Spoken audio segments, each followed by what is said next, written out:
Welcome to the Nerdist Podcast number 822. This episode is brought to you by Loot Crate, the monthly subscription box service for epic gear and items that are related to pop culture that you could have in your life for less than $20 a month. You're going to get 6 to 8 items that includes licensed gear, apparel, collectibles.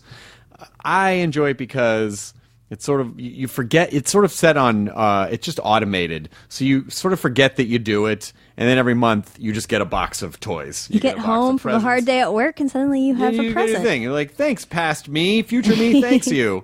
You have until the 19th at 9 p.m. Pacific each month to subscribe and receive that month's crate. But when the cutoff happens, it is over. So go to lootcrate.com/Nerdist and enter the promo code Nerdist to save $3 on any new subscription. If you're in Canada, Australia, the UK, great. They can send you stuff. There's more info on their site. So check it out. Thanks to Loot Crate for sponsoring this podcast. Katie, I noticed that you're holding up a giant cork board. I got a real cork board and strong. A lot of text. Yeah. And my fingers really hurt. You know? Well, I appreciate your commitment. Yep. Okay. So I got for this one, I got Max Rubenstein writes, I'm a 16-year-old high schooler in Atlanta, Georgia. About 10 months ago, I started a nonprofit called Game Givers. Game Givers' mission is to make children's experiences undergoing treatment in hospitals around the globe easier by providing new and used video games to children's hospitals. It's done by game drives, gaming tournaments, and a small entry fee that gets put towards buying games that kids are missing out on during their stay. During the short existence, they have received over $53,000 in monetary and game donations, over 1,000 games to local hospitals, and they have plans of extending their reach nationwide in the upcoming months. So if you want to check them out or donate to them or you have games, this kid is great. Like, he's only 16 and he did this. It's amazing. But you can go to gamegivers.org. Nice job. Yeah, isn't that cool? Way to go out and make the community better. Not all teenagers are snotty. Some of them are helping the community. Be like that boy. Be like the boy. This episode is Billy West, this is the third time Billy West Third time, yeah. Futurama so much. I just love Futurama. Every time he does the voice, your face just lights up. And it's the best. Yeah, it's the best. Yeah. It's just, he's professor. He's the professor. He will always be that. Yeah. I mean, he does a million other things. Yeah. I mean, Stimpy. Yeah. And then for a while, he's Ren done and everything. Stimpy. Like any show that you liked, he probably did a voice on. I know. Yeah, but it's just, he's so many things that have inspired me he is a part of. Yeah. So I love having him on, and he's a solidly great dude, and I thank him. And I tell you that you should listen to the Billy West podcast, which is available on iTunes. And we'll have a sizzle reel at the end of this episode. That's right. We're going to put a little sizzle reel, and that's BillyWestPodcast.com. This episode also brought to you by Audible, audible.com. Do you love books, but you never have time to read them? It is difficult today in our mass transit, going all the time, walking around, not sitting down to read a book, constantly distracted by the world. Audible.com is the perfect solution. Just get audiobooks. Listen to them. It's all the books you've been meaning to listen to. You could conquer so many books by listening to books on Audible.com, and you own them. So you're not borrowing books from them. You can re-listen. It's not like a digital library. You're purchasing them, so they're yours. Their app works for free on iPhone, iPad, Android, Windows, and you can listen on the Kindle Fire, MP3 players, and it's a great. There's a great listen guarantee. So if you decide that you don't like the book you chose, there's no worries. Exchange any book for another title anytime, no questions asked. That's Don't abuse cool. that. Don't abuse that. And just for listeners of the Nerdist Podcast, Audible.com, free 30-day trial membership. Go to audible.com/Nerdist. Start the trial today. Show your support for the Nerdist and get a free 30-day trial. Audible.com/Nerdist. Here's Nerdist Podcast number 822 with Mr. Billy West. Now entering Nerdist.com.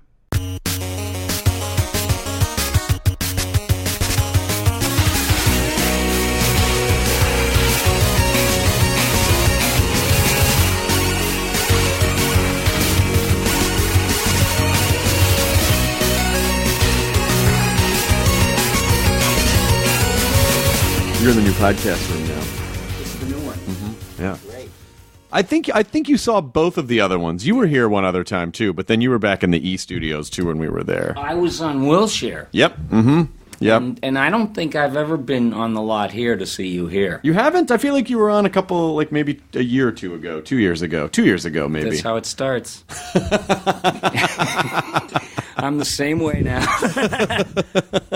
I got my key in the door. Am I leaving or am I coming home? This is my house. Oh, fuck. Oh, Jesus. Left the coffee pot on and I'm going back to being OCD. What did I take medicine for that for? I need my memory. It's just the careful balance of having to balance all the different weirdness. Weirdness. Just to get one special thing to Well, work. I moved and it knocked my head out of orbit. I had to just get everything and move. I planned it, of course, but it's like it took the piss out of me. Where had you lived a place for a long time and then it was a big haul? I lived in Studio City for 20 years. Oh, wow. And it's murder. You've got every road there is a delivery system for people from east, north, west, and south, all crowding into this one little area. Yep. It wasn't meant to hold that many cars. And then Universal closes the Barham exit with this manifesto, it will be good for you. It will be better. Someday. They're putting on all the, I guess, are they putting in subway stuff? Or are they? Yeah, they are. Yeah. Well, they had a deal, I think. This is just me speculating, but they had a deal with Caltrans. You build us a tube that delivers customers to our front door. Oh, gotcha. And we'll pay for it. Gotcha. I swear that's got to be I'm what sure it was. that has to be it. Yeah. Yeah. I'm still not 100% sold on the idea of let's have a subway in Los Angeles. I just don't know. How about this? Universal is crowded enough, and now they put in Harry Potter. That's another 500,000 cars a day. Right to this little area that's the size of a baby crib. Yep. Now. And then the Hollywood Bowl. Yep. And I said, I got to get out of here. Yeah. I have to get out of here. The crime is starting to sprout up in the hill. I lived on a nice little hill. It's like a funnel web spider trap. The valley. It just like sucks in all the traffic and all the Through there. Yeah. Yeah. So everybody's either trying to get out of there or come in. There's no easy way. No, it's like a dysfunctional prick. It's like the blood is rushing in, but it's going out just as fast. I thought you were talking about a person because it's so rare to hear the word prick used and to refer to an actual penis. Prick. So I feel like we got to bring that back. Well, there's something wrong with guys that they call each other their favorite part of a woman's body sometimes. Right. So we should just go back to prick. Yeah. Hey, you prick! Touch my prick! I'll punch you right in the dick. I'll punch you in the prick, you prick! Punch you right in the cock. What's wrong with touching pricks? We should touch pricks a couple of times. God, what are you writing down right now? Are you writing let's touch pricks a couple times? Use of the word prick. Oh, what do you got, a swear jar, Mr. Man? You got a swear jar here? Did you get rid of a bunch of stuff when you moved? You must have so much everything from all your shows you work on. Not as much as you would think. I'm actually very surprised. But now they're starting to mean something. Because it's so far after the fact. Like Ren and Stimpy, I see you got a couple of great cells. Oh, yeah. These are layout drawings that I've had these for ages and ages and ages. Boy, they're good. Yeah, they're good. They're good drawings. Look at that. And then all of a sudden, these 20-something producers took over the cartoon business, and I have to watch refrigerator art in motion. Let's all create a substandard. Hey, you guys hear this? Every one of you create a substandard so none of us can fail. Well, it's a counterculture movement. There was a counterculture animation movement, and when John Kay, when actually Ralph Bakshi and then John really kind of brought the artists back into animation. Before that, it was just cheap television animation that they were trying to produce. Not as cheesy as now. But now I feel like it's more of like a punk movement of like this is a lot of it's bad on purpose. No, you know what? That's a romantic notion. You think so? Yes, because these guys, the most important thing in their lives that they worry about day and night is fail. Right. So if you create a substandard, nobody fails. I guess that's true. You know what I mean? It's like pass-fail system. It's like the guy who does 7% is suddenly equal to the guy who's 98%. Right. It's I don't like it. I hate it. When you watch a sketch show and then the sketches just get crazy at the end because it's really hard to write endings for sketches. So let's just... Well, do it like the Stooges. You just run out of ending and slap them on horses riding off into the horizon line. God, yeah, one of the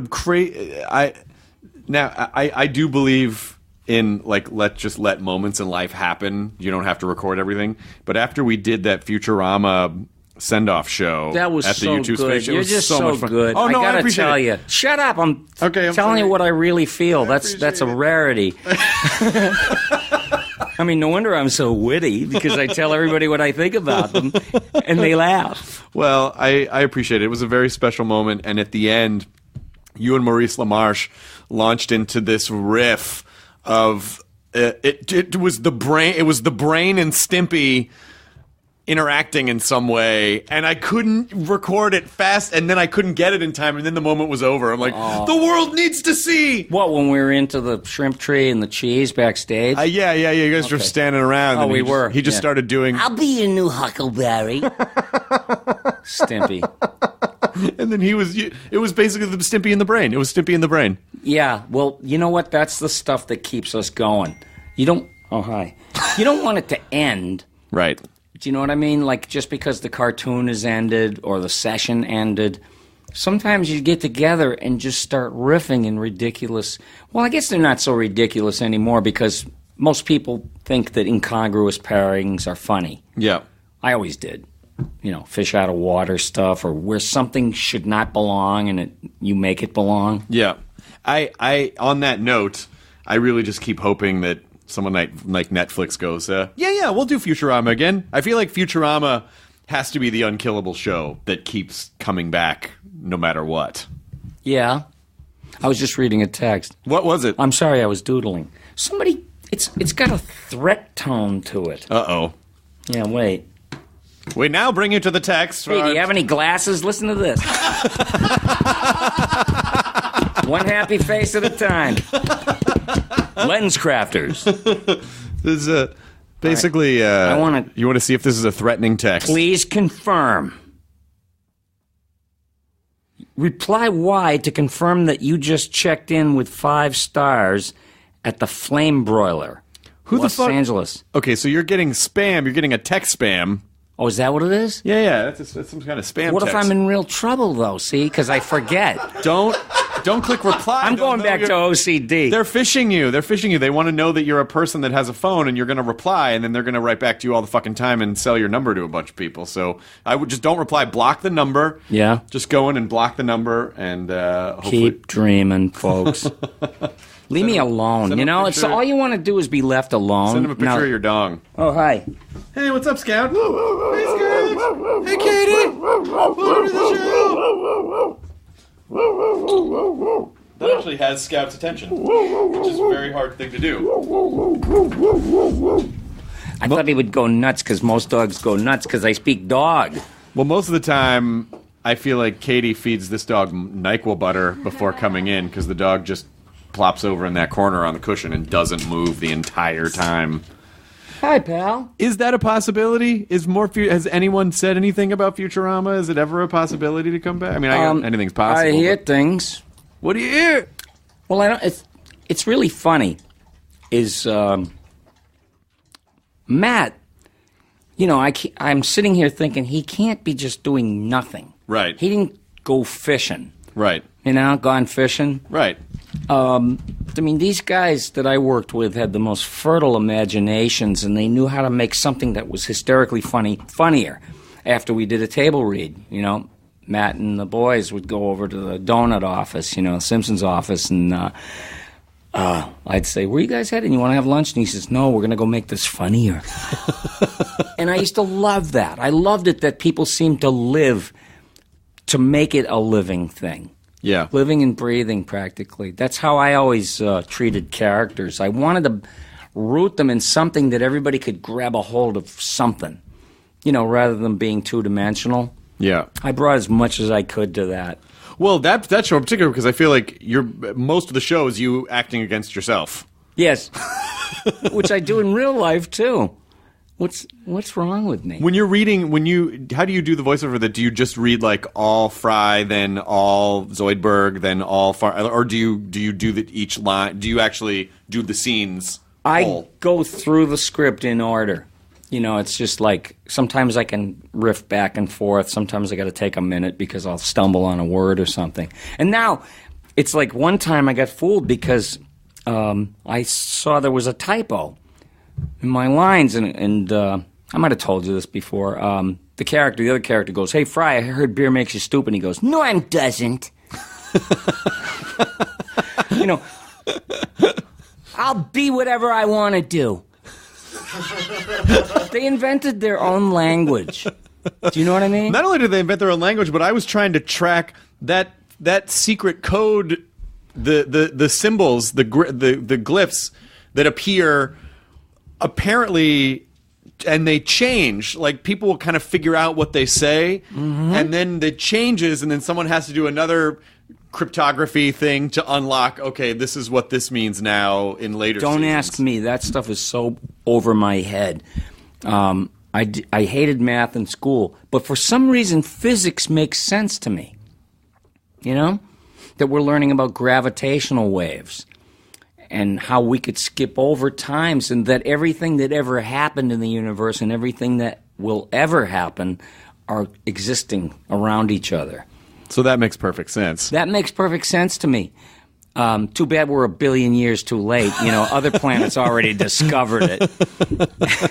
I'm still not unconvinced that we're not just part of a simulation. I feel like we're part of a simulation. You mean a dream within a dream? I just mean some type of a weird organic program simulation. Yes, I agree. I was just making that other bullshit up. Well, I kind of am too, because who fucking knows? Yeah, but... And we'll never know. And we'll never know unless you ask Stephen Hawking. But even he probably... Fuck off.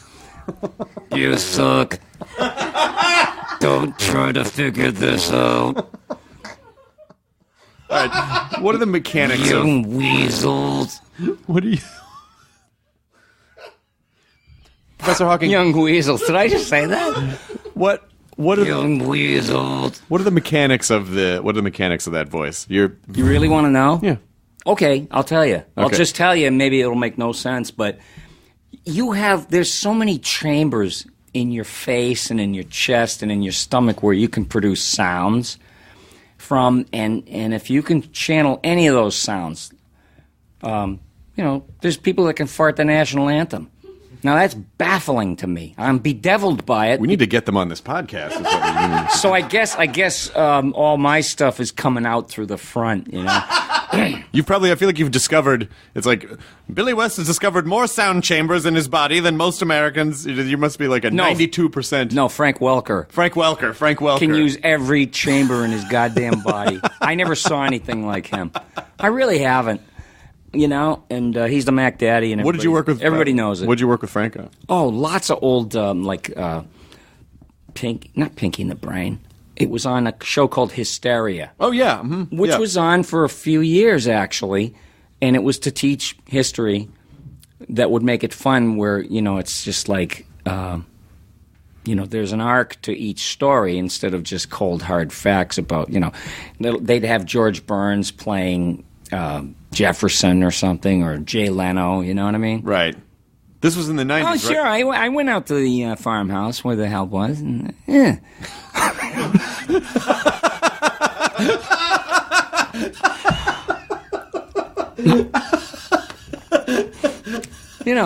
Those incongruous pairings. It took a second to compile all of the layers of well, what you that remembered the was. word Jefferson. I had to say Yeah, that. and then go out to and then it's Leno doing that as in... And to this very day, there's young kids that have big jaws.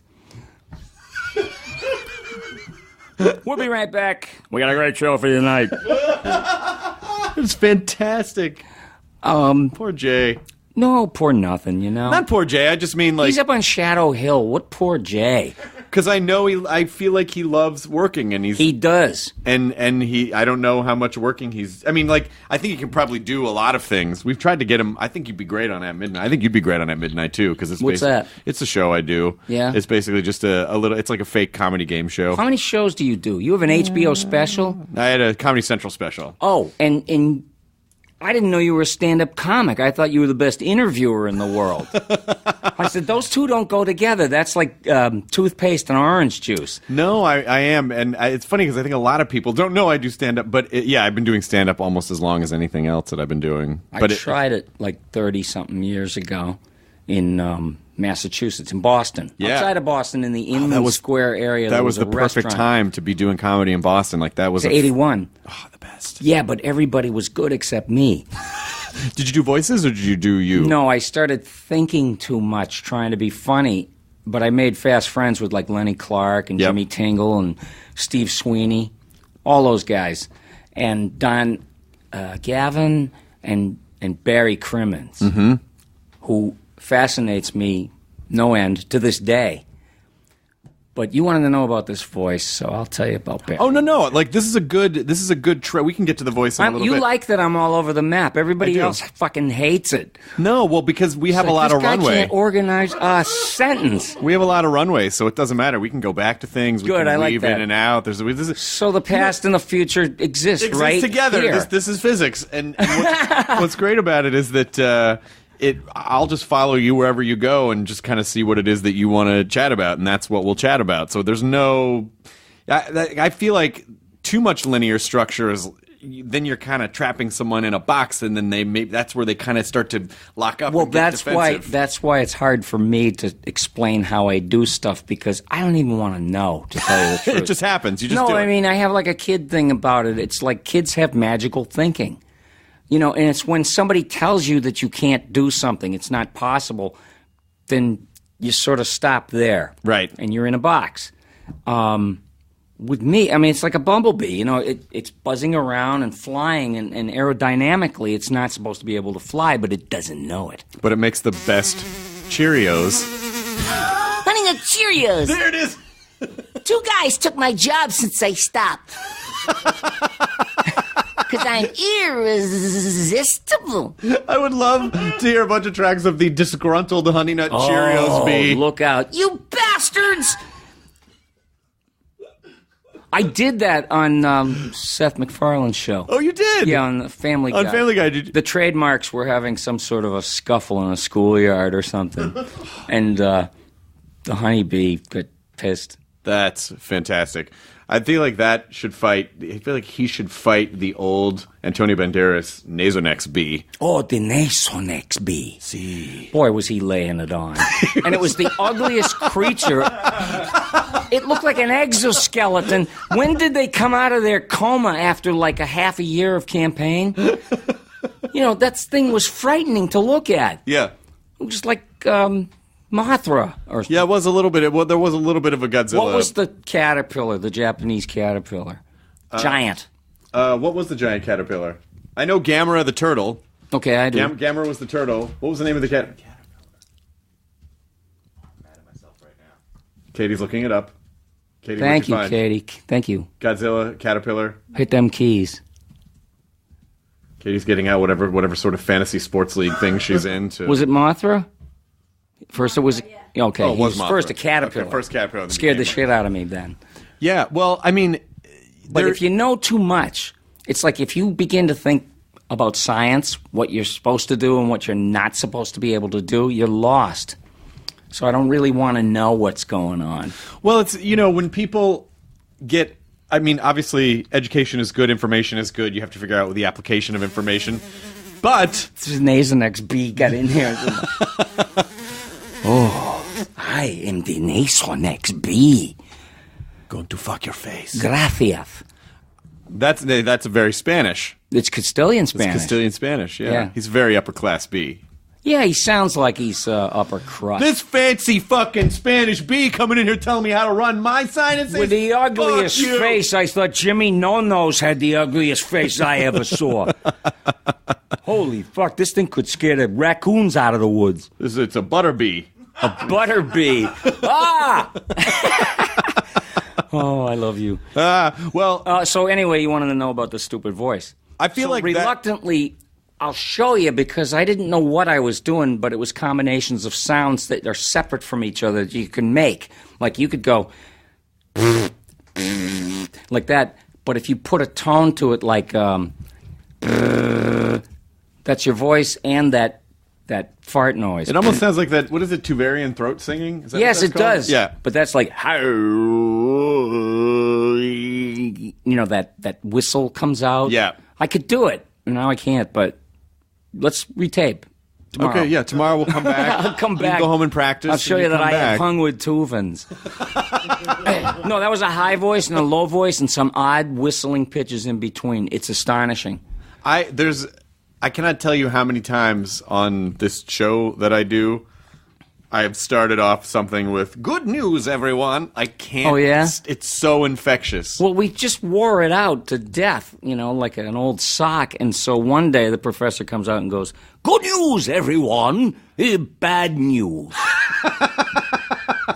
and they're inventing their own language all the time. I just think it's great. Did the show feel the same in the different iterations? Yes, always. It was pretty much the same crew. I got to work with all my friends that I had been working with. DiMaggio and Phil LaMarche, Katie Segal, Tress MacNeille, Maurice LaMarche, and Dave Herman. Yeah. Yeah. Who could make you laugh with one word. He was the king of that stuff. I mean, it's pretty amazing that you did so many of the voices in that show, but there still was that much of a supporting cast at the same time. And they all won Emmys. And I didn't. Oh, no. Yeah, I know. Oh, no. You know what? Fuck it. No. If I take the stakes away from everybody, I can never get disappointed. Right. And then one day you might be serendipitously surprised that they want to give you a lifetime achievement. Oh, you mean you're going to spend more than 7 minutes on me? That's what I'm waiting for. I'm up there. I just turned 64. What? In April. That's crazy. I know. Huh? How you feel? Like homemade shit sometimes. No, I'm doing okay for an old Is geezer. there store-bought shit? I feel like all shit is technically homemade. I don't know. Yes, the Japanese were trying to figure out how to make shit so they could make meat out of it. And then put it in a vending machine. Right. I'm sure there's vending machine shit somewhere in Tokyo, like outside of a subway station. You must be able to buy just poop. Konnichiwa. Just. I'm sorry. No, that's all right. What's the weirdest thing that's happened to you this year so far? Now that you just turned 64, like, what was the weirdest thing that happened to you in the last year of your life? Losing my balance. Yeah, you mean like your You got to physical go to balance? a gym and work on your balance because things begin to happen to you. It's the beginning of your body trying to betray you, and you got to beat it to the punch. Right. If you can. It's weird. I always said you'd have to spend the rest of your life doing battle with the guy you swore you'd never be. Do you know what I mean? This arch nemesis in your head that you've created. Yes. That ultimately is a lot of who you this are. old guy with like mildew on his head, like algae, spots. It's growing mushrooms. These guys, I've seen them. It looks blue-green on the top of their heads. You've seen people with algae on their head. You've seen it. I mean, I've seen these a lot. lesions, and it's like, it's too late. Don't do anything. That's it. Don't even wear a hat. Don't even. What are you going to do? How can you stop it? You can't. It's just mushroom power. So you have to, you got to do a little bit of exercise. You got to work out. You got to eat well. You got to do all those things that you didn't want to do when you were younger because they're not that fun. But everything I do now, this is being honest, is the rewards of a totally misspent youth. I had no interest in academia. I used to have to go to church. I knew the Mass in Latin. I probably talked about that with you once. Did we talk about that? I think. Because I went to Catholic high school, so I had to know I had to know all the paternosters and the... That ooga booga. Yeah. Never touch a girl between her legs. Ecclesiastes, chapter 3, verse 1. John's letter to the Corinthians says, always enter through the back door. Yeah. So I want to tell you that noise. The noise will not wait anymore. Shall no longer wait. But don't you feel like you've been able to live this life of... I mean, do you think you've kind of gotten to lead this extended adolescence through most of your life? Just with absolutely, but I wouldn't be suited for anything else. I was learning how to imitate radiators when my friends in junior high, last year junior high, were getting laid. Yeah. I mean, I was like... and clank, clank, clank, clank. I wasn't like Fred Newman, the noise guy, or the other guy. Michael Winslow? Michael Winslow. I wasn't like that. I was so peripheral in what fascinated me, and one of them was that artificial larynx sound. Right. When I was a kid, I heard it. I was about 6 or 5, and there was something noise coming out of the other side of a restaurant that my mom took me to. And I hear it. And I went, "What is that? Mom, what is that?" And she said, she happened to know. It's one of those artificial larynx, because he had cancer, Bell Telephone artificial larynx. And I said, I got to get one of those. I was like going nuts until one day I found one in Vegas. You just bought it? I just bought it. I said, how much? The guy goes, I don't know, $5. Because I saw it in the window of a pawn shop. It was like pistolero, guitar, gold pieces, watches, prosthetic leg. Prosthetic leg? You mean somebody came in there and pawned their leg so they could go over to the frontier and get the $3.95 special roast beef dinner? I'll be back. Oh, yeah. No. So, and then I saw the gadget, and I wanted to get it, and I went and got it, and I took it back to the hotel, and it didn't work. I said, of course it didn't work. Cheap pawn shop larynx machine? No, it's not. It was built to last forever. You just have to have no voice for it to activate. Yeah. So I'm going like, intruder alert. Intruder alert. And reference nothing. to a classic video game. And nothing. So I wouldn't give up, and I would get into that, Stephen Hawking. It's like his comedy would be sit-down comedy? Yeah. Okay. Because you do stand-up. I do stand-up, yeah. You understand technically the I stand up. and Yeah, I understand the mechanics. Like there was. And his comedy, it would be like, do you know the difference between the comedian and the cotangent? What? The comedian tells jokes. Oh, no.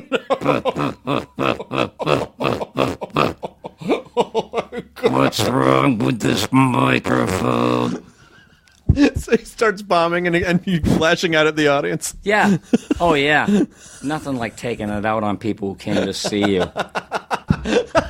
Nothing like it making them the target of your vehemence and every other problem you have that you should have worked out. Yeah, we've all been there once or twice. It's part of the journey. It's part of the journey. Do you have a time limit on your podcast? Not really. They usually roll about an hour, yeah. ish. When me and John came in, we just refused to leave. I think we refused to leave. DiMaggio what's your hurry? What are you going to go do? DiMaggio is a delightful tornado. Oh, yes, he is. And whenever he's on, I always just make him launch. You can distract him so easily just by going David Lee Roth, and he'll just go, oh yeah, and then he'll launch into the David Lee Roth soundboard because his mind will glue it together with David Lee Roth nonsense. Oh, he's the best. Yeah, he is for that sort of thing. He's a one-stop for nonsense. He really is. One-stop shop. He's great. But the reason I said that is because one of the things I wanted to do was tell you about was my podcast. The Billy West podcast. Yeah, you probably heard about it. I have. It's very silly. Well, me and Jim Gomez, you know that name. Yeah, I know Jim. You probably met him like years ago. Didn't he work on Ren and Stimpy? Absolutely. Yeah. I think he wrote Space Madness. I think he wrote Space Madness, yeah. He's a jack of all trades as far as animation. He can direct, he's produced stuff, he can physically animate and do storyboards. He and I started this podcast just to have some creative fun, but mainly to test out our recently developed projects and turn them into audio cartoons. You know what I mean? Why not animate them? Just what we did. And original series, I want Billy Bastard. He's this puppet. It was based on me when I was drinking and drugging. Yeah. Where you had to suck your tooth in the morning to find out what you might have eaten for dinner. or whom. We pitched that idea to 3 guys, and then a couple years later, these 3 guys go out and make The Hangover. It's the same. It was the same exact thing. Yeah, but you can't copyright an idea, so... I mean, you can, sort of. Screw it, I'll never run out of ideas, and they will. Yeah, fuck you people. Yeah, but, we also have VO guys on, but that was like, I didn't want to interview my voiceover friends and make the rounds. I'm not a great interviewer. I'll admit it. Robbie Paulson's a great, Robbie Paulson, he's such a lovely... He fucking love that guy. Yeah, I don't know how lucky, a person can get. Like, I walk into a room and there's all these guys, the Tom Kennys and Maurice LaMarche's, John DiMaggio's, all of them. I hold them in such high esteem, and it's like I still go to school when I watch them at their best. Oh, my God, yeah. And it never ends.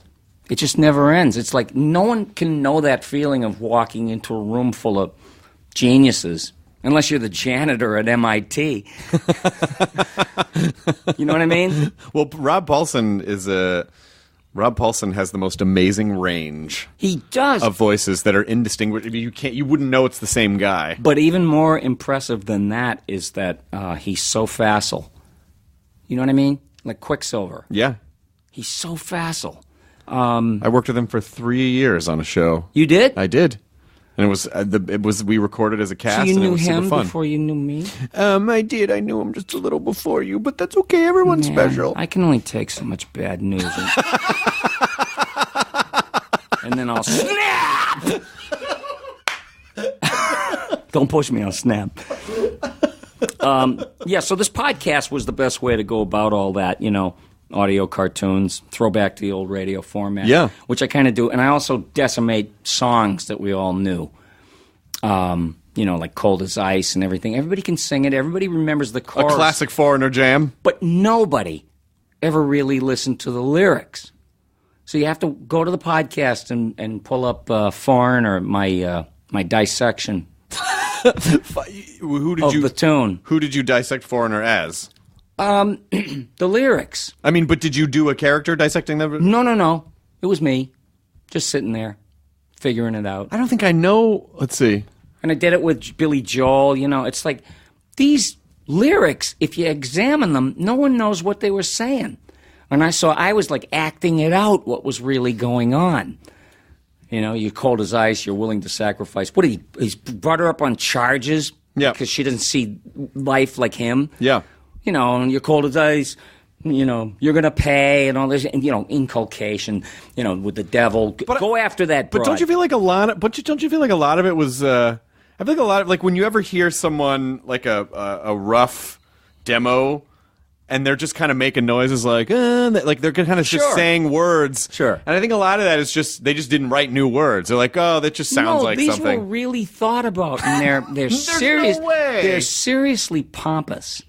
So I couldn't stand it. I mean, everybody loves the tune, everybody knows it, but they don't know. Katie, get me Lou Graham on the phone. No, I mean, I'll demonstrate if you got that tune or one of them. But this podcast that I got going, BillyWestPodcast.com, please. It's some fucking around stuff, but we also have serial segments. And I told you about Billy Bastard. It was a puppet feature we developed and turned into a 10-part audio series. And we have other serials coming up, What makes you think you had a special thing? Maybe she's just not that into you. You know what I think is amazing about this is that if you take the song away and you continue to break it down, yes, you sound completely insane. I do? No. If you were to have a conversation with the song but no one else could hear the song. Oh, well, isn't that what just happened? You don't even own a cell phone. I don't believe in them. That came out of my ear. I found one more chamber to produce noises from. I don't believe in cell phones. I don't think they exist. Oh, I don't either. I've never seen one. I've never seen one out in the wild. I don't think they're real. I don't think they're real. Down the cell phone hole. Lou Graham. Fucking Graham. Foreigner. Well, you know what? I love them and everything, but I've heard so many lyrics from that particular era where, God, it was like guys were running roughshod on women. Like just because some guy gets hurt, he's going to sing these opuses, and opera pieces about how much he hates her. He's got to get his feelings out. Yeah, well, see, love and hate are on opposite sides of the same coin. Yes. Lou Graham. I think they're on the same side of the coin. to be honest. Well, they're out there again. Foreigners out there touring Yeah, maybe again? they've read some feminist books, Jermaine Greer, the You're female... as cold as ice, but totally justified, I know. Yeah. I've seen it before. It happens all the time. You can really sing like him, though. Not like DiMaggio, though. DiMaggio. Oh, yeah. DiMaggio can get up there, and Robbie Paulson gets up there, too. Oh, does he? Oh, yeah. Yeah, Robbie's a true singer. He's a real singer. I've sung with him and played with him. I'm surprised we haven't done more music, all us guys. But these guys are on my show. I'm trying to get every one of them in sequence. Charlie Adler. Yeah. God, he's like the mad woman of Chaillot. He has so much energy, and it's this wild, he's like a Tesla, like lightning generator. Yeah. Yeah, I have different expressions for each person, like what they do, how they make me feel. And it's inspirational. So I got them on as people in my regular life. That's what I write about mostly, is talk about people that were in my regular life, like my neighbor over in Studio City, and two old biddies that used to come down and keep asking me if I was okay. Why do they think you were not okay? That's what old women do. Why don't you fix your collar? They're like Judge Judy. Close your mouth. Look at me when I'm talking. Don't look at your shoes. It's like that. It's like they've never stopped being second grade school teachers, You know what, though? I kind of understand it because already, I look at teenagers now and I'm like, God damn it, you don't know. You don't know what but you're it's true. doing. You don't know. Like my dad said to me, it was true. It was true. We didn't know anything. But you think you know stuff. Yeah, and then you go, those little fucking 20-year-olds. I know what you're saying. You don't know anything. But they... And I remember being that age, and I remember speaking with authority. I remember speaking like I knew stuff, or or talking back to my parents like they were dumb and I didn't know. Well, they wouldn't cross-examine you. You had the upper hand. You had this energy, kinetic energy to just dance around them. That's what every 20-year-old is endowed with. And I just feel like a lot of social media is a lot of 20-year-olds saying stuff like they know what's what, and I'm just like, you don't know, and I just get all cranky and no, overly you know on 'em. what? It became very apparent to me when I was 10 years old. I knew in my heart of hearts that adults were full of shit. I just knew it. I could see it. I was like a little old man. I never had a chance to be a kid because I had a really rough start in this house of horrors I lived in with my dad. But I just sat like a little alien. I felt so disenfranchised from the other people in my family, except my mom. She was great. But, uncles, this and that, I was busting hypocrisy. And why was I so busy with that in the golden years, not the golden years, but the wonder years. Yeah, that you shouldn't be having to manage your family at that age. And be watch out that they responsible. go to bed okay without leaving fires, That's cigarettes. A really terrible position to have to be in, to be caretaker of. I was. Ugh. You don't have kids, do you? No, I don't. Because I had such an alcohol and drug problem. It took me, after I quit, like 20-something years ago, it took me almost that much time to cut through scar tissue. Oh, sure. It really was. I thought I was in the pink, I thought I was doing great. And then you realize I was like the same little kid that was trying to look at others to see how you laugh or how you get mad, like an alien. Well, you kind of when you start down that path, you're kind of deferring all these emotional things. You're not dealing with them, so you're shoving it down by self-medicating, and you feel better in the moment, but you're causing long-term damage, but you're not fixing the problem, so it just compiles and compiles and compiles. And so I think the confusing thing for people is when they quit, they don't always immediately go, hey, I feel amazing. It's like, no, you kind of just got to get it's like you got to scoop all the garbage out of your yard so you can see what's wrong with the soil, and then you can kind of... Well, a lot of guys don't want to pull that boulder and look at what's underneath it. It's like mostly millipedes. Why guys don't get colonoscopies. It's like they don't want to see all this vermin under the rock. Right. Doesn't mean it's not there. That's right. But it's just don't want to look at it. That's true. It's no fun. But I was like, I became kind of dead serious when I stopped drinking and drugging. I was playing rock and roll music. I was in bands. That's what I did. I couldn't wait to get out of high school. I counted the days down since the 8th grade when I was going to get out of high school. I swear to you, I just had no use for academia at all. I watched the Three Stooges before I went to school in the morning. In Detroit, you're talking 1958. And I went to school with a head full of that stuff. But I was learning to act. I think I was learning comedic timing. I would imagine if you were at that age and that was what you were filling your brain with, and that there's no way that was not setting in. But I just, I make observations and then I build on them, like with notes and stuff, which I'll tell you about. But on this podcast, I had to create a couple characters. I had to create programming, which I have to put together, and it's tough. That's why I can't do a podcast every day or once a week. I have to, sort of meet them out. Yeah. Because, I want them to be half entertaining, which they're very funny. They're great, and a lot of people have checked it out and talking about the characters, and they're getting involved with some of the characters that seem real. Yeah. Like Kim Jong-il, wanted Futurama to come back, so he started his own cartoon studio. Kim Jong-il or Kim Jong-un? Sorry. Kim Jong-un, yeah. The other guy. Yeah, it fathead. sounded more like Kim Jong-un. Well, two fatheads, no waiting. The both of them. And, it's fantasy. Jim makes these composites on Twitter, placing me in situations, or Charlie Adler, or Maurice LaMarche. Maurice played my neighbor, who was an entertainment lawyer, and he knows the guy, so he did a dead-on impression of him, which means nothing to anybody else in the world except for 4 people. Do you know what I mean? Yeah.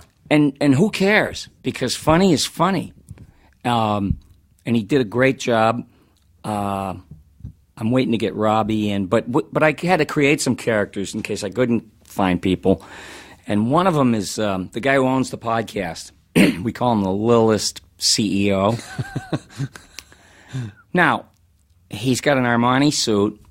He's some fucked up, 10-year-old or 8-year-old, and who thinks he's in charge of everything. And he has money. He has like unlimited money, and he'll come in and bust our balls. I was listening to your podcast. Yeah? Did you like it? Fuck no. Well, why not? Because it's lame. It doesn't sound anything like reality. It's contrived. It's like you're bullshitting your way through an hour.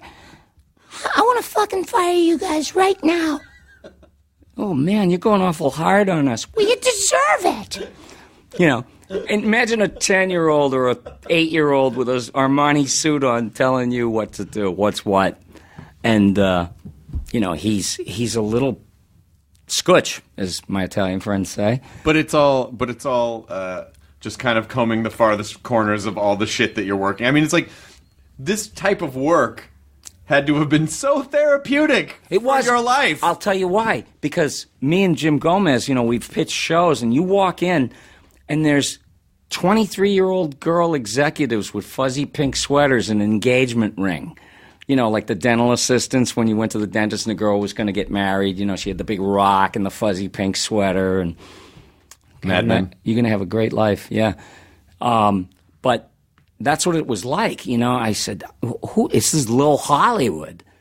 The Adventures of Hollywood when it was Lil. Right. Like Our Gang.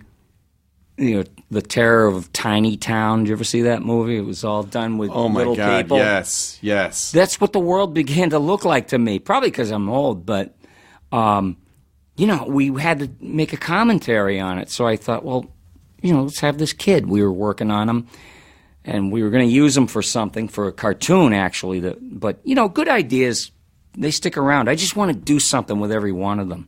Like Billy Bastard, it was based on me when I was drinking and drugging, but it sounds like Buddy Rich. You ever hear those Buddy Rich bus tapes?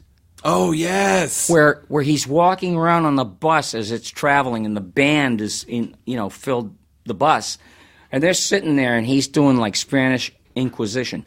Who played that motherfucking flat note? You motherfuckers! I'm gonna get me an all L.A. band tonight, and don't think it's not possible. It's very fucking possible. And What are you doing with that beard? I kind of like it. They sounded like British guys because he ran out of American guys. He said, I rather like it. Well, shave it off. I don't think I will. Shave that motherfucking beard off. This is the Buddy Rich Band, a band with faces, not the fucking House of David. And this character... Was it that bad? Yes. I don't remember it. Oh, yeah. I feel like I've heard him stomping You around. come up here playing like high school clowns. You play shit for me. Oh, and the trumpets are taking over the band now? You're so fucking loud over there, you don't know anything about dynamics? Is there any part where he's right, or is there any part where he's just a complete He obsessive might lunatic? be right, but you gotta remember is he was a superlative. And nothing was ever going to be as good as Ella and Frank and all the monsters he played with. That was the real deal. And then you've got these guys that got up Berkeley College. It's like, yeah, he's angry, man. He's got to get some anger management. What? What were you just saying? I was reading your lips, motherfucker. What were you saying? I was just saying that, sometimes there's better ways to deal with your anger. I'm not angry. I'm happy because I thought you guys were fucking good. But you're playing like children up there, fucking children. I love this character. But I had to tone him down because I didn't want the podcast to be totally profane or anything. Of course. Because I did all the dirty stuff on the Stern Show, Right. I mean, the blue stuff. We ran wild. It was like every day you were incurring the wrath of certain people, and most people got it. But we used to be free with the lingo, but we never swore though. That's the thing. You couldn't before. People thought we did. Now we can, but you couldn't. But I mean, before. I made up my own words. Like Robin was fighting with one of my characters or something, and I said, it was Red from the Tube Bar. I just brought him out of mothballs and put him there, Robin, I love that Robin. What? She black? Oh! And then she would say, listen, you old racist, you vajunt.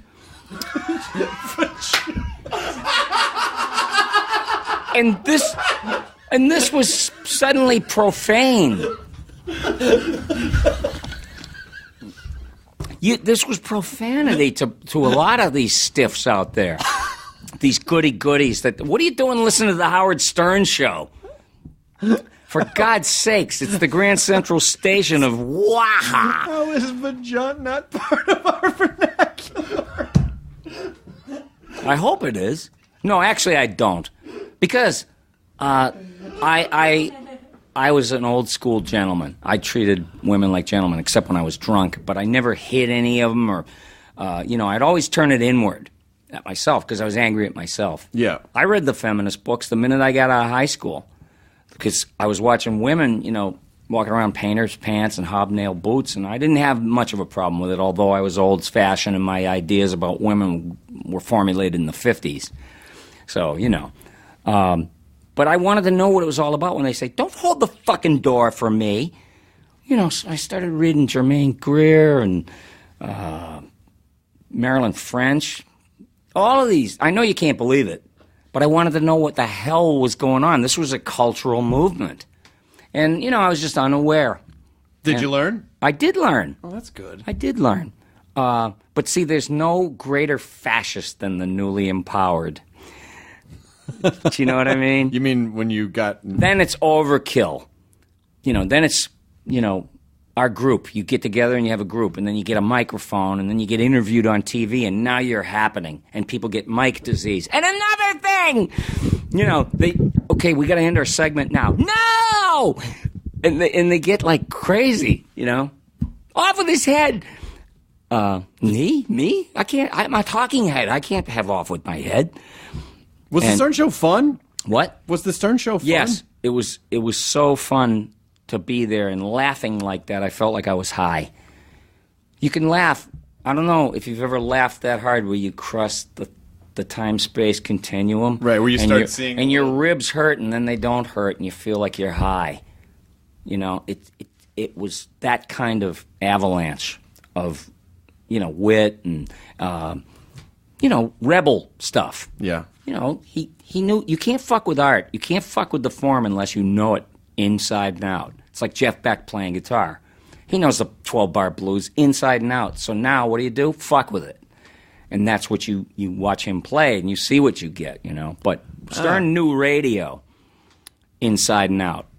And he was also a program director and his own newsman, I guess. But he was like he did it all. He's like a one-man band, and then he got Robin. But he sat there and says, okay, if I've taken this much trouble to go out there and I can't make a statement, I have to fight every myopic program director and producer or whatever in radio. He says, I'm going to do it. And so he's like all of us. There's a time where, hey, it's cold out there alone, and you got to lay your balls on the line, But it was fun. More than fun. Well, that's why I think all of the copycats that followed once he started getting famous was really interesting, because it was basically a lot of the language without the substance. Mm-hmm. So it's sort of like what you were saying, is like he knew the form really well, so he could fuck with it. But it was a complete piece. It was perfect. I didn't even want to be part of it, to tell you the truth, because I thought it was a perfect situation as far as new comedy. Yeah. On the radio, people saying stuff that you never could say. I was in radio in Boston, like in 1981, and we had to play romper room as far as language went. Oh, yeah, of course. Yeah, because you'd get your ass kicked. Did you leave the show? I don't know. I left, yeah. Yeah, because there was no money in it for me. Right. Howard was an anomaly. There's only like one or two other guys that made like unbelievable money. Right. And Howard earned it. He lit his own fireworks and worked it, and yet he happened to be better than everybody else. So there was like no contest. But there was always the Rush Limbaughs that didn't even fit in the same category, but they made fortunes. You know what I mean? Right. But we just try to make people laugh. Howard was like, I don't give a damn if an impression is dead on. I want it to be funny. So I would always keep that in mind. Yeah, what difference does it make if you're dead on or not? You're going to be a footnote in voiceover history if you mimic characters forever. Well, yeah, it's not like any of Dana Carvey's impressions were dead on. He just captured the essence of something. That's right. And Gilbert has boiled down somebody to a noise. Do you know what I mean? He'd say, I was duck hunting the other day, and I ran into a flock of David Brenners. And he's got these geese flying across the sky going, wah, wah, wah, wah, wah. Gilbert made me laugh so hard. Oh, my God. I was on his podcast, and we were talking about old Hollywood, particularly Stooges. Oh, I'm going to do it the next time I go to New York. That's great. Oh, please give him my best. Well, you were talking about old Stooges? Yeah. Who's his favorite Stooge? I don't know if we ever got to that, but we broke it down. We spectrum analyzed this whole Stooge thing. Because Stimpy was Larry, basically. Yep. So was Larry your favorite? Larry came to be my favorite because everybody could do Moe and everybody could do Curly. But no one gave a damn about Larry. And I started fixating on him because I was one of those people that devoured the Stooges. It's like the guy who loves lobster so much he keeps sucking on the legs, right, looking for something more. He'll even stoop to the green tamale inside of a lobster, just to keep the game going. And I was like that. It was OCD and ADHD. I found out I just had that, Did you... I found out last year or so. Oh, for real? Yeah, and it's like, I told my friends, hey, guess what? I got that stupid ADHD. And they said, you paid someone to tell you that? And then you said, what were we talking about? Yeah, exactly. Oh, my God. Hey, a beetle! The medicine ain't working. It doesn't... Were you ever worried that, like, if I medicate, it's going to take down some of the edge off my character? I worried in the beginning because it was suggested, because I was born with chronic low-level depression. I was diagnosed for it. So I never had many happy days, no matter what. Even if my life was going great, there was the sword of Damocles. My speech would be staggered. I'd run out of breath, and I'd have these little twinges of something I did wrong 20 years ago. Like, ooh. And you're not supposed to hang on like that, like an Akita, to somebody's leg. this guy said, well, I'm going to put you on some depressants, low dose for now. And I said, let me ask you something. Yes. That's what he sounds like. And, yes. And I said, what if back in the slave days they had bupropion and Wellbutrin and nifazodone that addresses mood and well-being? You know, puts you at ease, so you're not like going out of your mind at odds with yourself right there in your head. What if it was around during slave days and here these slaves were out there? How could you express anything except just, being beaten down and tortured and everything? Well, they invented the true American art form, which was 12-bar blues. They sung out their pain, And I said, what if you had all this stuff back then and you gave it to them and they were okay with it? I don't know. But what did he say? But he said, that's a very interesting question. I said, well, you know what I mean. I mean, would the House of Blues be standing there today where a bunch of white guys in three-piece suits are having jambalaya and crawfish and they're looking up at these black icons, having no idea who any of them are. And, he said, well, I've had people tell me, they were creative people, that they were doing the best work of their career because they were focused. Right. And that helped in taking the pressure off of this depression that makes you just squirm day and night. Which probably, kind of feels like you don't want to get out of bed, you don't want to do anything, it's just too overwhelming to focus. If they had this stuff, Van Gogh would have 2 ears still. It's possible. You know what I mean? I think about history. And since everything that has ever happened and everything that ever will happen is right here. That's right. In this room. We've physics. Created a millionth of it. But yeah, I took some notes. That's what I told you. I don't have an act, but I took some notes. I saw the most amazing thing yesterday, and I bet you know about it. What? Tom Kenny sent me an invite to go to this little Mexican place over near Glendale, I think, Victory. Okay. And a huge crowd is there. And I had a feeling it would be because it was the 5 blind boys of Mississippi. They were electrifying, like gospel and power and majesty, and I was lost. I never let myself go to music like that, ever. I didn't trust anything. I didn't trust anybody. So Tom Kenny knows about the coolest stuff. Oh, yeah, but my friend Eddie Gordetsky, you must know him. I don't know Eddie. Eddie's, his name is in the credits as producer for so many hit comedies, He was with Chuck Lorre. Oh, okay. On all those shows, and then he created Mom, pretty much. Oh, gotcha. Okay. And that's a killer show. Yeah.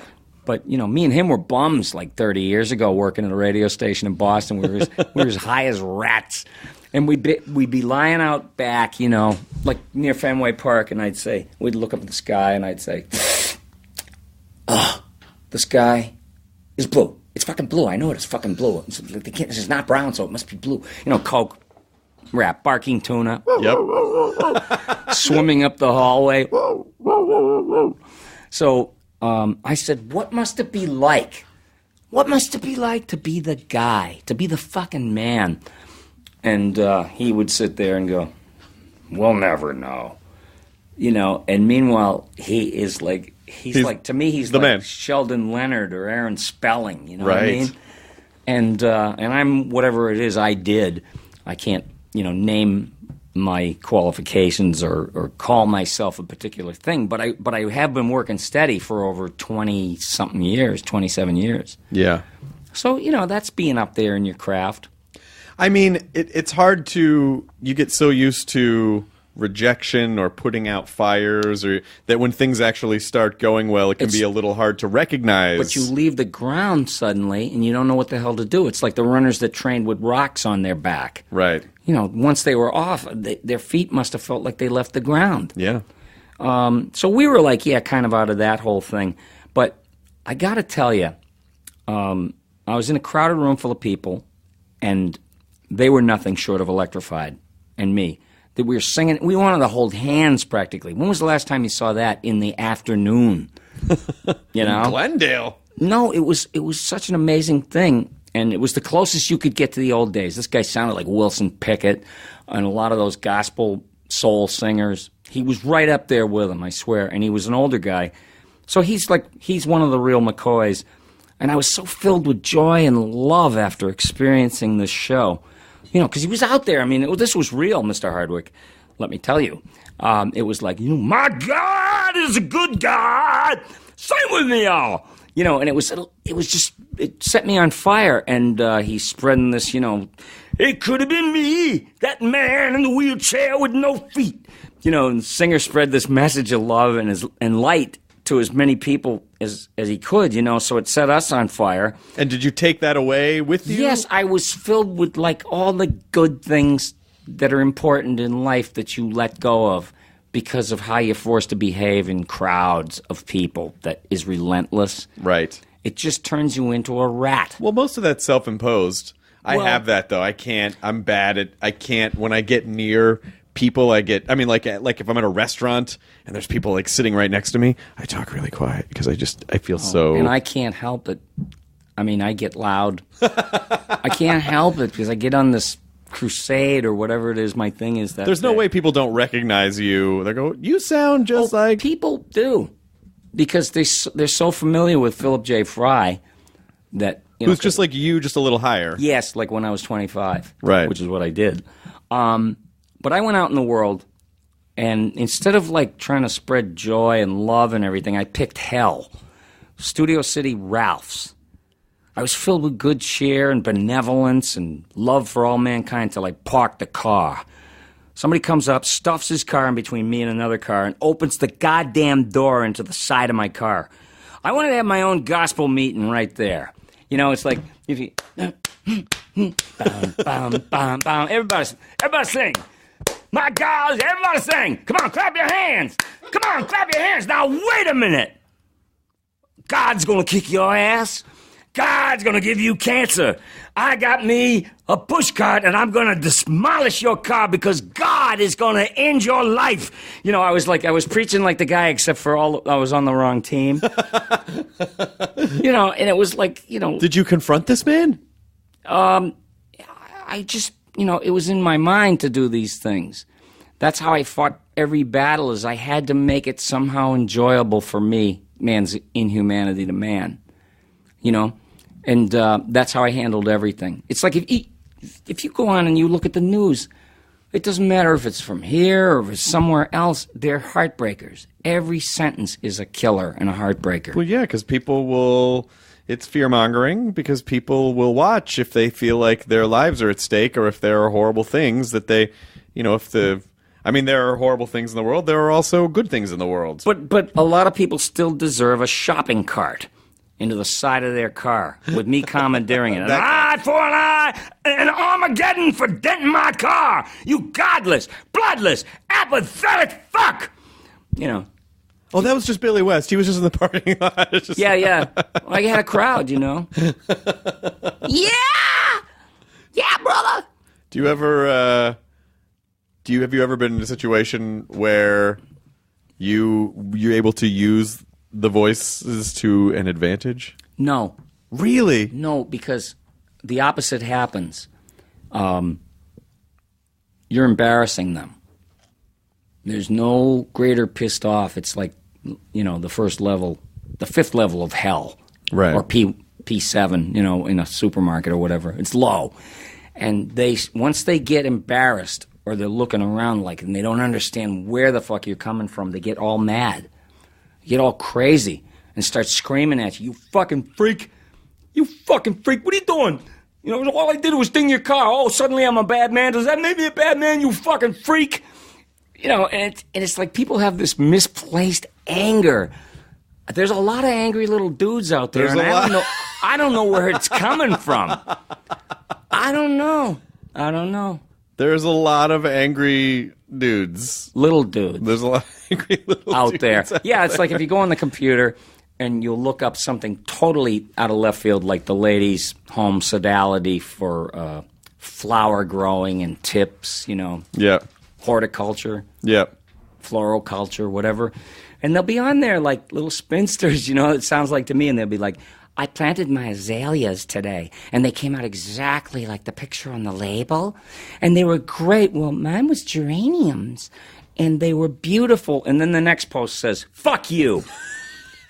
You know, a lot of angry little dudes. Well, because there's a lot of people that need to express a lot of emotions, and they know that they can do it without having to be accountable for it. So it's, Yeah, but you know what it is I can't let go. I still have a part of D, in OCD. I think D never quite went away.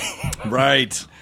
So you focus on it? Yeah, I focus on, but it's this driving need to make it something that I can live with, in my head, creating scenarios and stuff. I was always like this little daydreamer.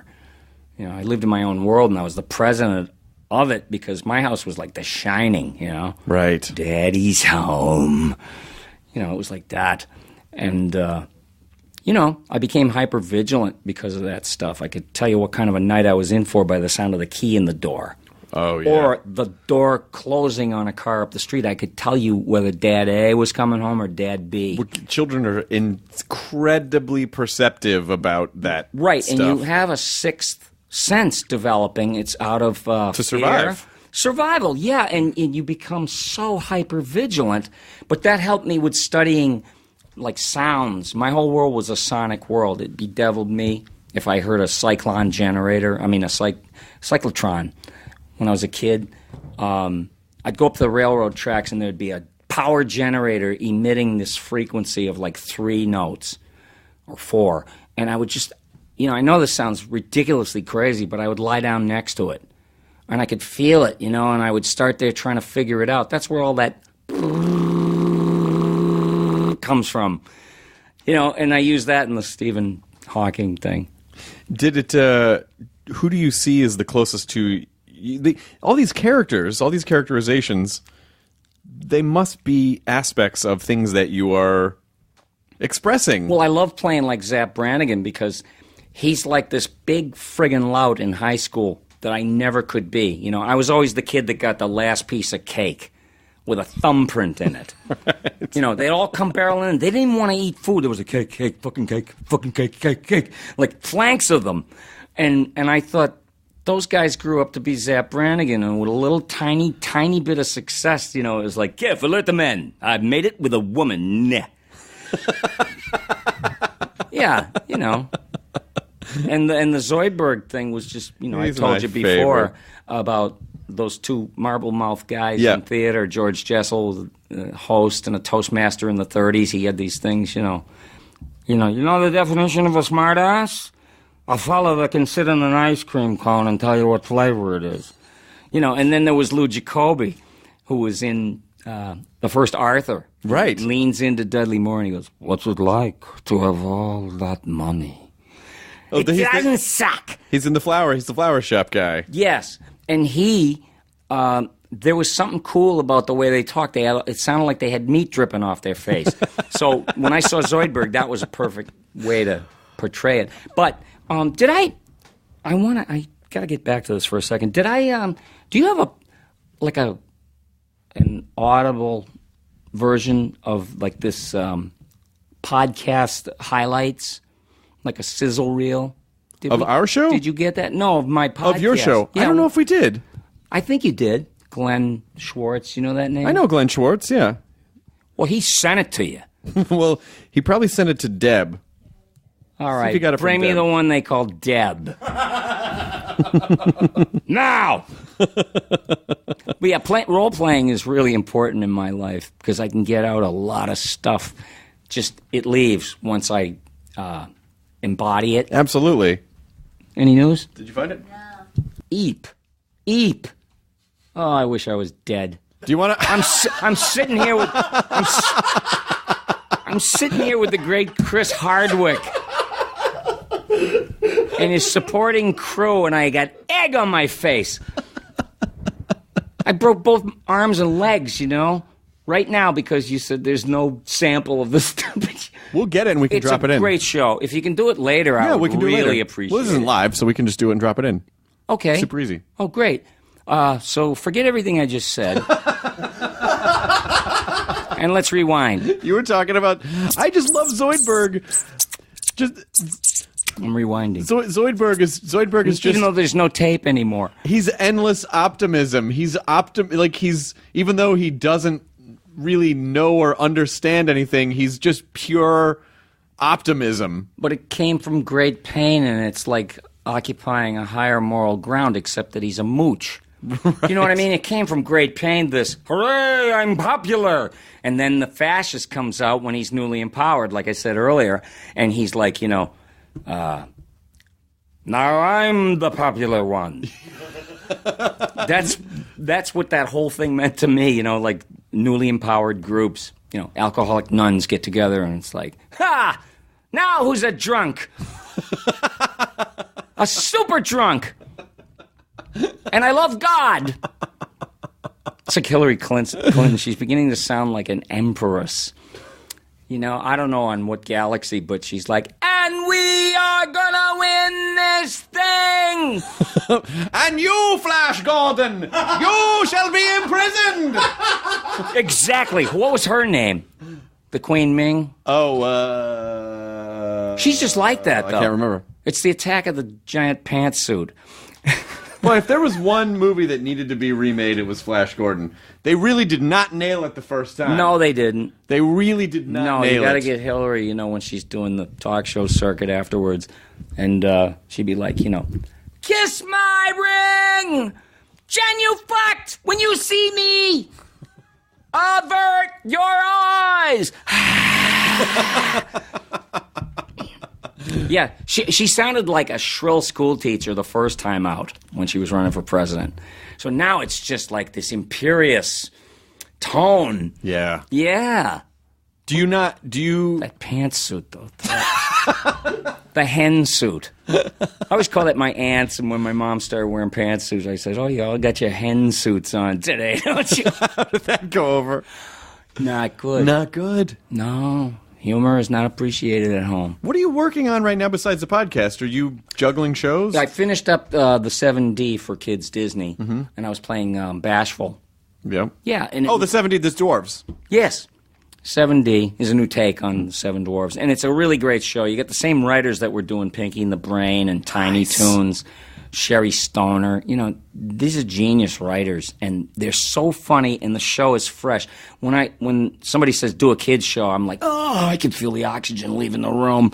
I can just see this pandering, and make sure you enunciate every single word or the kids won't get it. It's funny. I listened to a lot of mishmash when I was a kid, and I understood every single word. Didn't you? Yes. Why are they, you've got this perfect learning machine, and it's us who fucks them up. Like thinking that they're not able to handle basic skills. Right. Without some sort of encouragement, cosmic encouragement from cartoon characters or something. Well, and also, I feel like a lot has been lost in the way of... I feel like so much of that industry got so hyper-focused on, we have to make shows that are just for kids. We need to do all these psychological profiles and make shows that are just for kids. But what you lose by doing that is that the parents don't want to watch those shows because they're mind-numbing. And so you lose that kind of Muppet magic where it's like, hey, we'll all watch these together because there's something for all of us, and we can do this as a family. Well, that was a great idea when it was Rocky and Bullwinkle.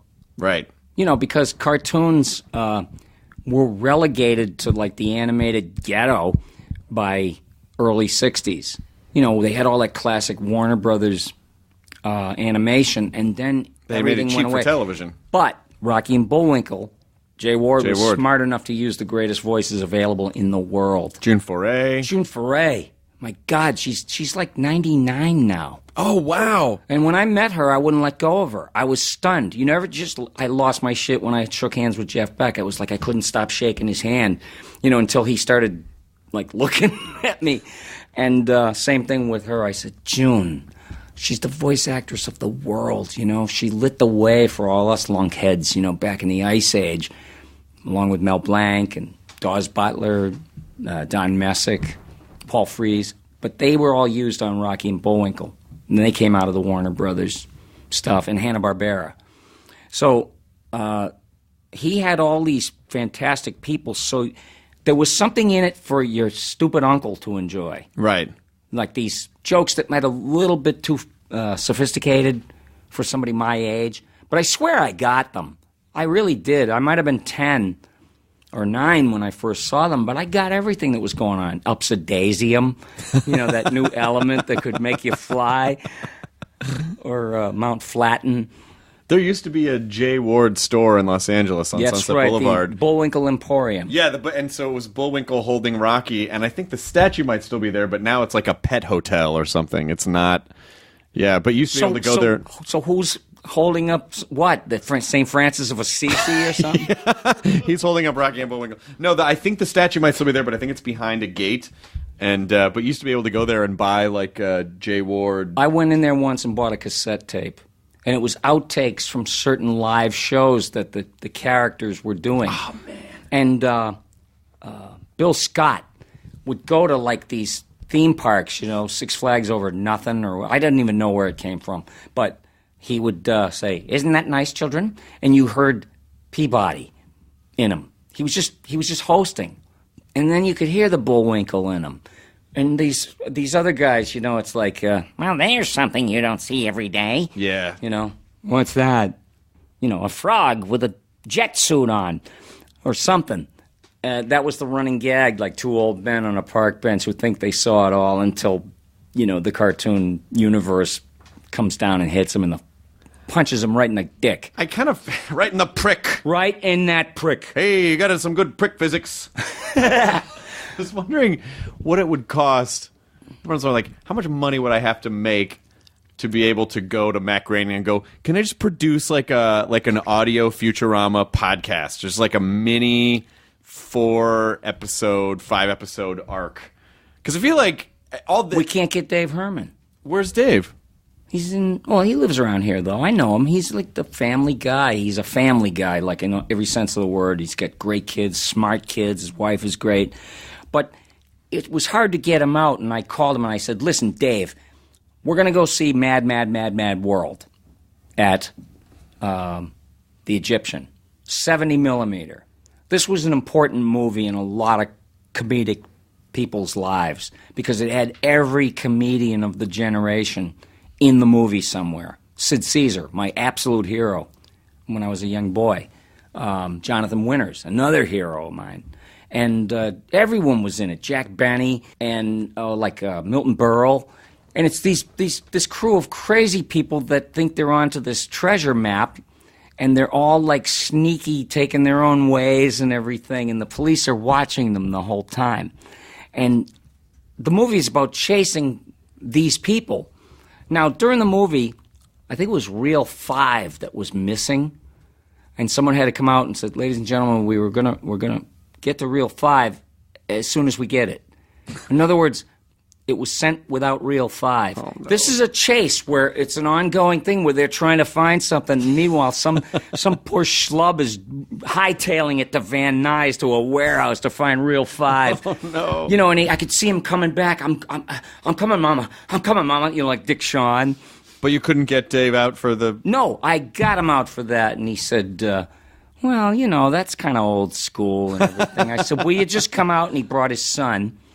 And it was me and guys like Andy Paley. And I think you know a lot of these guys. Yeah.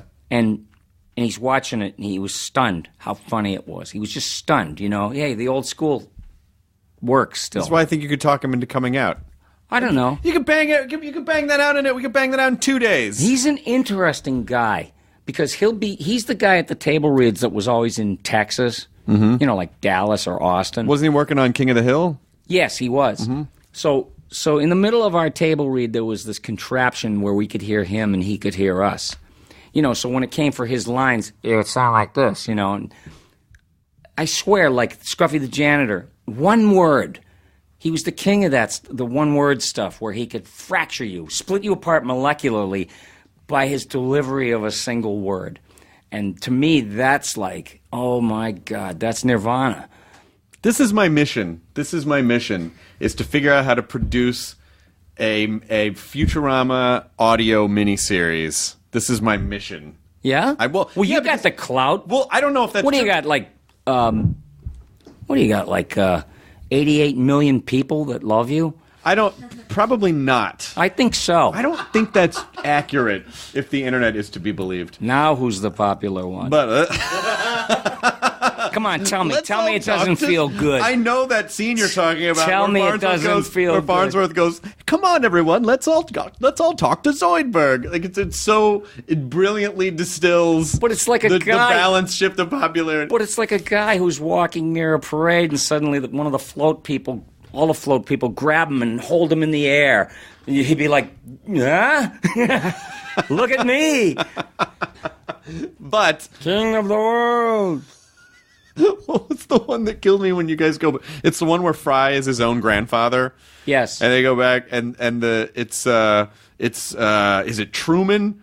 I don't know. They're throwing out they're throwing out Zoidberg's innards, and he's so delighted that the president is choking on his gas bladder. Yes. That laid me out. And the equation of how it's possible to be your own grandfather was fascinating. They did the equation. Yeah, they did.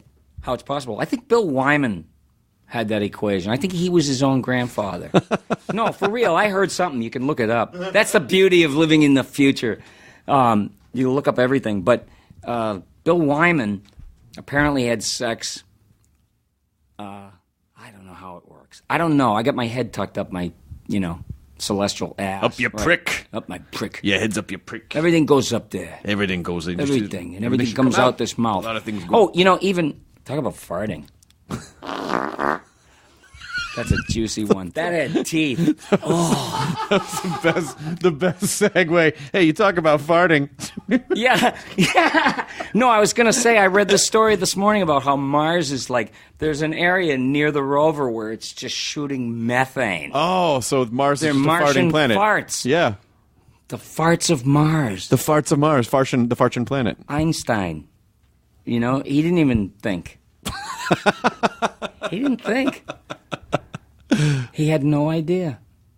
So who would I talk to? Would I talk to Matt? Yeah, you would. Matt would be the guy? David Cohen. David Cohen or Matt? Yeah, you might want to read. David X. Cohen. They may want to actually put something together. It's just a suggestion, but because the animation, since you're going crazy to find some more material, you're the guy that eats the lobster, and now you're sucking. He's gonna suck every piece of it out. You're sucking cartilage out of the tail. Or maybe I don't do it.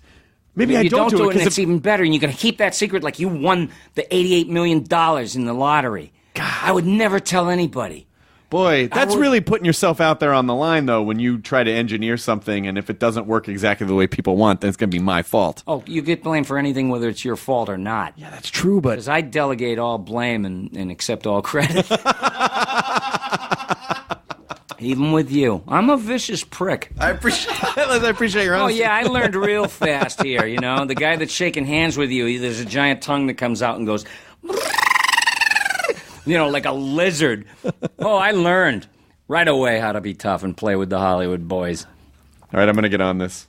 I'm not kidding. I'm going to fucking really try to figure serious? this out. Yeah, I think it's one of the best shows. It's one of my favorite animated shows. Do you think everybody thinks that should be something? I bet you there'd be enough people who would. And just sit here and grind it out? Because I think the way to do it is it's not an extension of what already... I think it happens just kind of... I think you capitalize on the True Detective thing of we're just going to do a limited miniseries. So I think it takes place, within the storyline because I feel like the show ended pretty beautifully. Yeah, I thought it did. I didn't. So you think can't do it afterward. You can't do an after. No, not really. But Matt's singled out me and John DiMaggio and Maurice LaMarche. We were up at Universal. It was the premiere episode of the new Simpsons season. This was last year, and he's knee-deep in people that want to talk to him, of course. And he's like the Michael Jordan of animation and stories and programming. But anyway, people are trying to get near him, and then he looks up and he sees me and John and Maurice. We were just waiting to not bother him. You know what I mean? And he said, "Hey, I got to talk to you guys." And I was like, "What?" And came over and he says, I got this thing. And I'm trying to sell it, and he was getting a little vague at that point, which is beautiful to watch somebody like him just go, I don't know, aw shucks. Yeah. And it was beautiful to see. But he said, but I want you guys to do voices. So, But you don't know what it was. I have no idea. And I don't think it's, like a Quinn Martin production where there's an epilogue to Futurama. Right. You remember those Quinn Martin? Of course. This is the FBI. The Act Streets of One. San Francisco, Yeah, a Quinn One. Martin production. Epilogue. Yep. And then Police Squad made fun of all that stuff. Of course, Police yeah. Squad feasted on sucked all the lobster juice out of Quinn Martin. Was all the What a thought. What a thought that he was swimming in the ocean for 150 years and he almost made it, but someone caught him. and just sucked all the juice. And like 25 people are going to eat him. Hey. Dipped in butter. Quinn Martin. Epilogue. Any food that still has a face on it, you are fucking dominant. You cannot dominate a creature any more than to eat its fucking face. That is the most you can dominate a creature. You're talking to a guy that's been vegan for close to 24 years.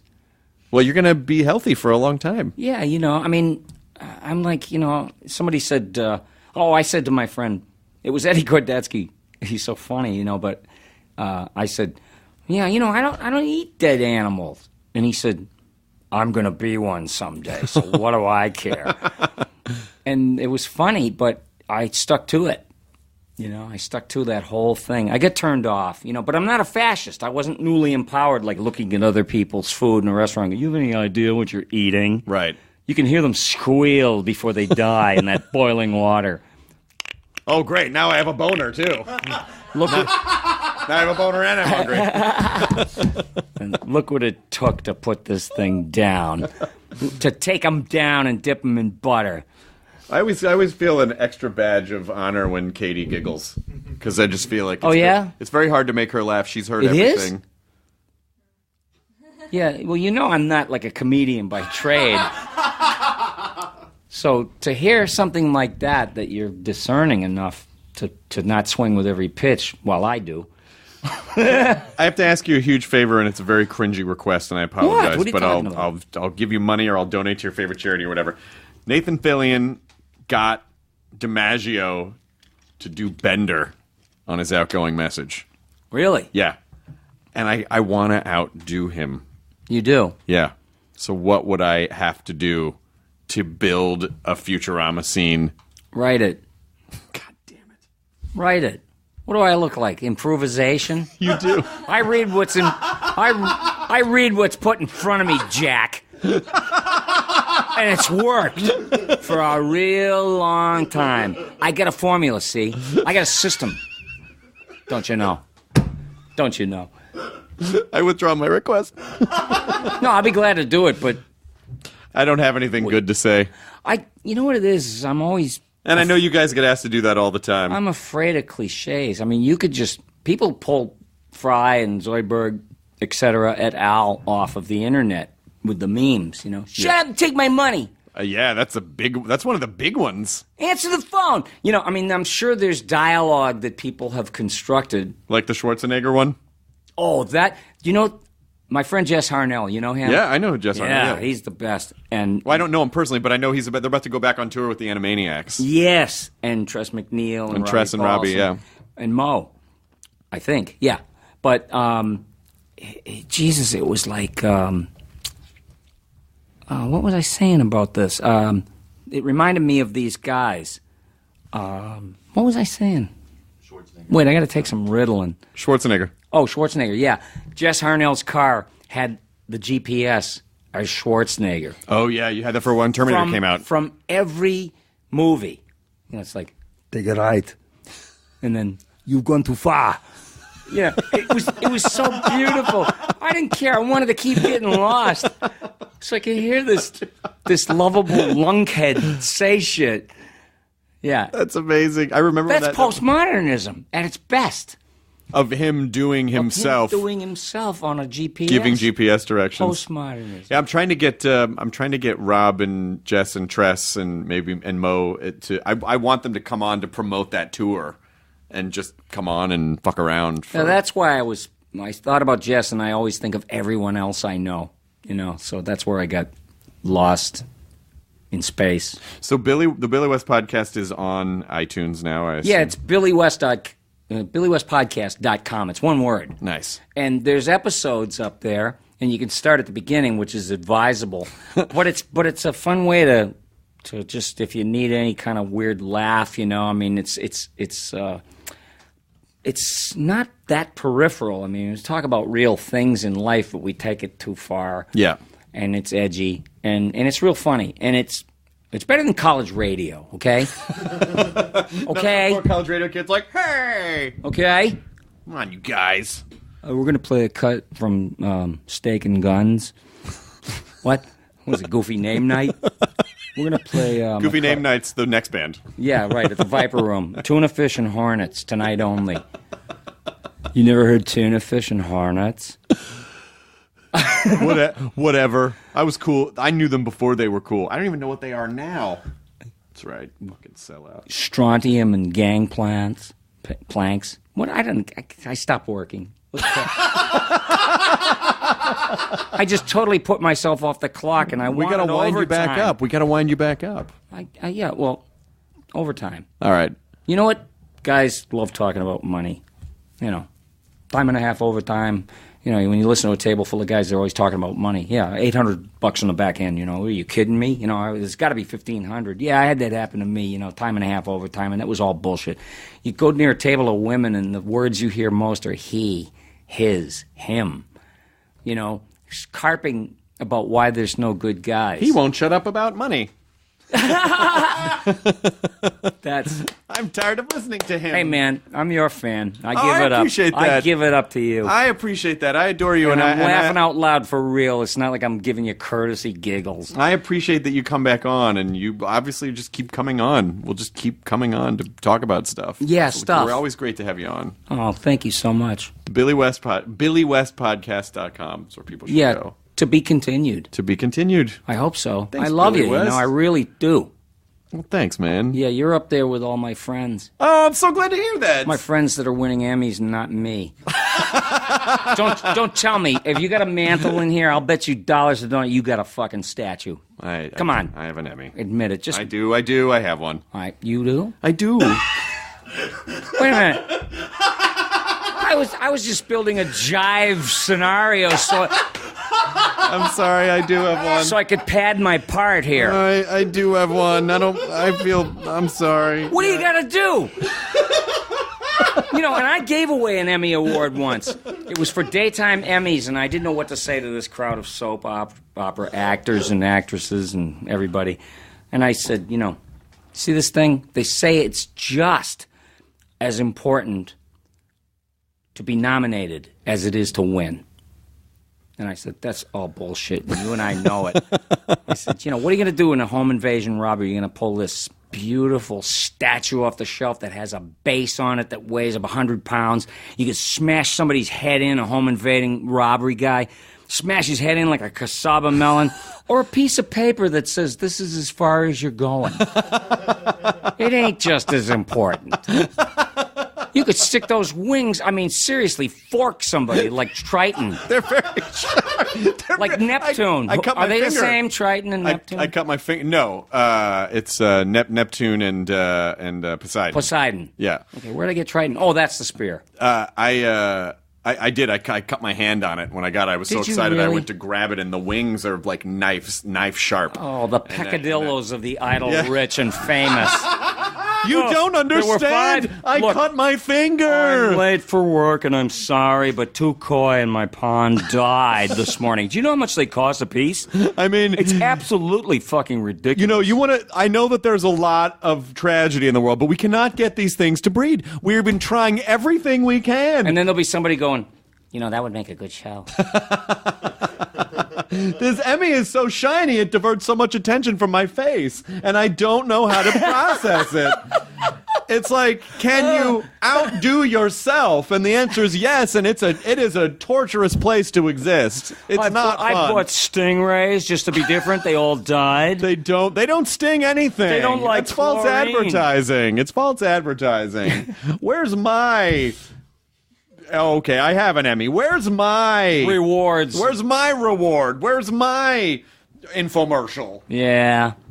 Well, we're not going to be those people. No, we're not going to be those people at all. But I just don't know how you can have, a bunch of people that don't know what it feels like to have an idea, and on the other side of the table is a bunch of people who know nothing else except to have an idea. How does that ever get together? Because ultimately... Well, I want to align myself with the creative process by being in charge of it. Well, it's just that the creative people don't want to have to handle the responsibility. Like, they don't want to have to do that shit because that's true. It's an onerous task and it's fun. It's not fun. So it's and a symbiotic. It is. It's a weird symbiotic thing because I should just shut up now. Then thank God for these people. Thanks for hiring me. Except for me, when I figure out how to produce a Futurama miniseries for audio only. Hey, BillUSPodcast.com. Go there and try to make a monkey out of me. Do it. You'll love it. Go ahead, say you don't like it. You're lying. Do it. You fucking love it. You fucking love it. You monkey loving fuck. You fucking love it. You just love it. I bring the best out of you, don't I? Prick. You touch those monkeys bricks together. You touch those bricks together. It's the only way I can come. I love to have a comedic genius, a guy who's like an intellectual breakdown into applesauce before the end of his show. Thank you. Thank you, Billy Woods. Don't you think? No, Katie doesn't. She doesn't. She's clapping out of obligation, really, because she just wants it to stop. Enjoy your burrito, everyone. The end. That was awesome. Was it? Absolutely. Thank you, Billy West. Thank you. I love coming to see you. Would you sign our guest book? Yes, and I'll make an answering machine. Oh, I feel terrible asking that. Why? Because it's the most pedestrian thing you can ask. It's been off the air for how many years? It's over, Johnny. It's over, Johnny. Stand by for action. We're about to launch the Billy West Podcast with special guest star Jim Gomez. Anything can happen in the next 40 minutes. Podcast! Well, hello, everybody. It's the old Prairie Oyster here. Floyd Smoot and the All-Day Hangovers. Take it away, Smoot. We're here in downtown Detroit. What's happened here's a shame. The city's dead, the river smells, and the building rot away. Now this here is the story about the angriest guy in town. 2 6-packs in and a pint of rum. He can't tell night from day. Billy, you pawned my oxygen tank for the last time. I think my lung collapsed. Immigrate? Immigrate? Nah, you wish. You're riding with the Minutemen now, Beaner. What the heck is this? The Pledge of Allegiance? I'm an American. I have a right not to know squat.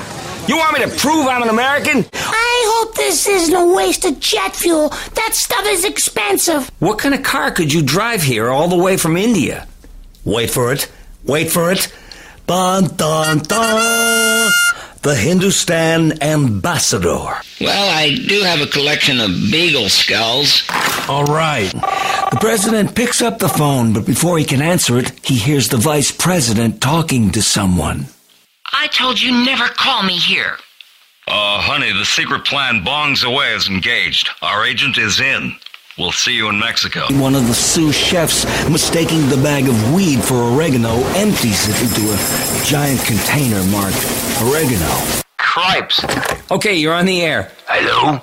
Are you a person of means? Let's start there. No, I am not. Do you drive a car? Not at my age. So what do you do? Nothing much. Just me and my friends just sit around looking at each other, all waiting to die. Listen up. I want you to meet the newest member of our little podcast family. A real man. Professor Thinko. Goodbye. Okay, here's our first caller. Yeah, go ahead. You're on the podcast with Jairaj and Thinko. General Scheisentrauser debriefs the debriefed Billy. So let me get this straight. You say the dude looked like a lady? Never mind. Look, this isn't Operation Reach Around Secret Agent Joy Boy. The vice president takes the group of Chinese investors on a tour. All right, gentlemen. Prepare yourself for the unfathomable, the gastronomical, big bionic bovinity, the cornerstone to my grand plan. Meet CX-39000, Rousey, the genetically engineered, refried, bean-eating, mad cow. Okay, Okay, you don't have any right to call in because you're terminated. And you, Jai Raj, you're the bedwetter. Shut up. Shut up. I had one little thing happen once, so shut up. Oh, yeah? What are you going to do now? I'm going to throw you right through that plate glass booth. Come on, you're going on a one-way trip.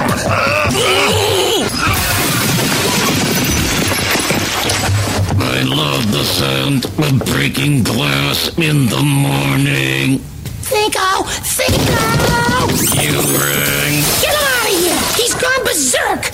No worries. Let's go, buddy boy. I'm here today. You know why?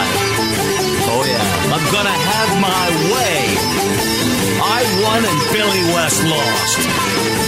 It's my podcast now. Are you Billy West? No, I'm Jai Raj. Access denied. Look, the Jai Raj has announced that he was coming here to do an interview with Penn, so please open the door and let me get on with this. No, fuck off. What?